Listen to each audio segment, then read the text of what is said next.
अस्सलाम वालेकुम। Kitchen with मैरू में हाजिर हूँ एक और नई ज़बरदस्त सी रेसिपी के साथ। आज मैं दही की रेसिपी लेकर आई हूँ, यानी इस वीडियो में आपको मैं दही जमाने का सही तरीका बताऊँगी। घर पर आप बहुत आसानी से गाढ़ा खोए जैसा दही बना सकते हैं। रमज़ान में दही का इस्तेमाल बढ़ जाता है और वैसे भी दही का इस्तेमाल बहुत होता है। बहुत सी चीज़ों में दही इस्तेमाल की जाती है। अगर दही गाढ़ा, खालिस और मलाई वाला होगा तो आप उससे जो भी चीज़ बनाएंगे बहुत ही ज़बरदस्त बनेगी और जायकेदार बनेगी। गर्मी शदीद है और इस गाढ़े दही की लस्सी बहुत ही ज़बरदस्त और जायके वाली तैयार होगी। दही को चाट, लस्सी, भल्ले, चटनी और खाना पकाने में इस्तेमाल किया जाता है। लोग सादा दही भी बहुत शौक़ से खाते हैं और ये दही सेहत के लिए वैसे भी बहुत ही फ़ायदेमंद है। गर्मी है, गर्मी में दही का इस्तेमाल बहुत बढ़ जाता है। इस तरह से गाढ़ा दही बहुत ही आसानी से घर पर जमा सकते हैं। कुछ खास टिप्स के साथ मैं आज आपको दही जमाने का सही तरीका बताऊंगी। इस वीडियो को आखिर तक ज़रूर देखें, बहुत ही फ़ायदा देगी आपको ये वीडियो। आइए रेसिपी अब स्टार्ट करते हैं। दही तैयार करने के लिए हमें चाहिए होगा खालिस भैंस का दूध, और कोशिश करें कि आप खालिस ही दूध लें, पानी मिला दूध इस्तेमाल ना करें। ये मैंने 1.5 लीटर दूध लिया है और इसे मैंने पैन में डाल के चूल्हे पे चढ़ा दिया है, फ्लेम को ऑन कर दिया है और इसे पहले मैं अच्छी तरह से गरम कर लूँगी। और आप देख सकते हैं इस तरह से फेंट के मैं इसे गरम कर रही हूँ। जितनी इसके ऊपर झाग बनेगी और मलाई आएगी उतनी ही ज़बरदस्त दही तैयार होगी। मैंने 1.5 लीटर दूध लिया है। क्वांटिटी आप अपने हिसाब से दही की ले सकते हैं, कोई फ़िक्स क्वांटिटी नहीं है। जितनी आपको दही चाहिए, दही जमाना चाहते हैं, उतना आप दूध ले लें। अब देखें, इसको मैंने मीडियम फ्लेम पे पका रही हूँ उबाल आने तक, और साथ साथ मैं इसको फेंट भी रही हूँ ताकि इसके ऊपर अच्छी सी झाग जम जाए।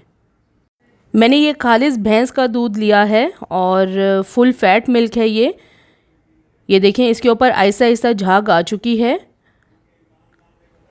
अगर आपने दूध फ्रिज में रखा हुआ है तो आपको इसको थोड़ा सा गर्म करना पड़ेगा। आप ये देखें कितनी अच्छी ज़बरदस्त किस्म की झाग बन चुकी है। ऐसे ही हमने दूध के ऊपर झाग बनानी है, तभी हमारा दही बहुत ही ज़बरदस्त गाढ़ा बनेगा।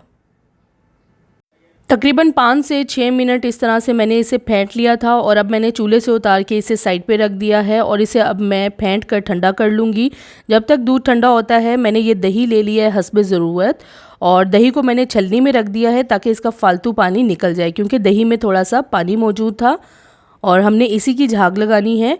ये देखें पानी काफ़ी ज़्यादा निकला है। इस तरह से हमें दही को छान लेना है ताकि इसका फालतू पानी निकल जाए।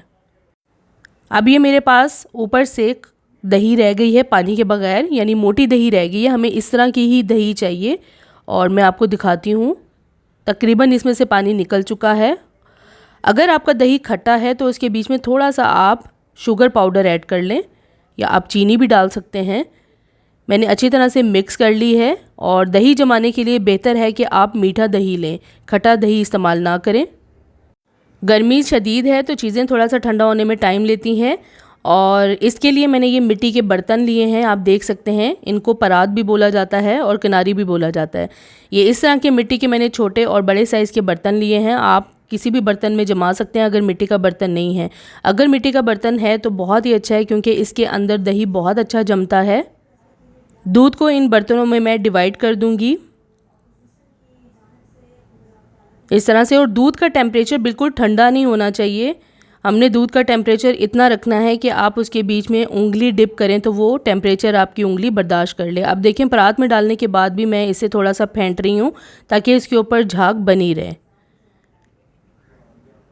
और आपने इसका टेम्परेचर चेक कर लेना है, बिल्कुल ठंडा दूध हमने नहीं लेना है। आप अपनी उंगली डिप करके देख लें, आपकी उंगली अगर बर्दाश्त कर ले, बस उतना ही टेम्परेचर हमें चाहिए। अब जो दही मैंने छान लिया था, इसमें से 1 खाने का चम्मच मैं बड़ी परात में डाल दूंगी और हल्का सा साइड पे डालकर हिला दूंगी, क्योंकि झाग को हमने हिलाना नहीं है, झाग ऊपर पड़ी रहने देनी है। और आधा चम्मच मैंने छोटी परात में डाल दिया है। अब इसको जो है हमें प्लास्टिक रैप से या एल्युमिनियम फॉयल से कवर कर देना है। मैं इसे प्लास्टिक रैप से कवर कर रही हूँ, आप इसे एल्युमिनियम फॉयल से भी कवर कर सकते हैं। बस इतना कवर करना है कि इसके बीच में हवा ना जाए। मैंने क्लिंग रैप से इसे कवर कर दिया है और इसे अब हमें रख देना है गर्म जगह पे। मैं इसे ओवन में रख दूंगी तकरीबन ओवरनाइट। आप इसे 5 से 6 घंटे के लिए रख सकते हैं, ओवन को चलाना नहीं है। अब ये देखिए 5 से 6 घंटे के बाद मैंने दही को निकाल लिया है और दही बहुत अच्छे से जम चुकी है। दही बहुत ही ज़बरदस्त बना है और सही खोए वाला मलाईदार दही तैयार हुआ है। मैं आपको दिखाती हूँ कितना थिक दही तैयार हुआ है। ये देखें, बिल्कुल खालिस दही बना है। आप देख सकते हैं इसकी कितनी मोटी तह बनी है।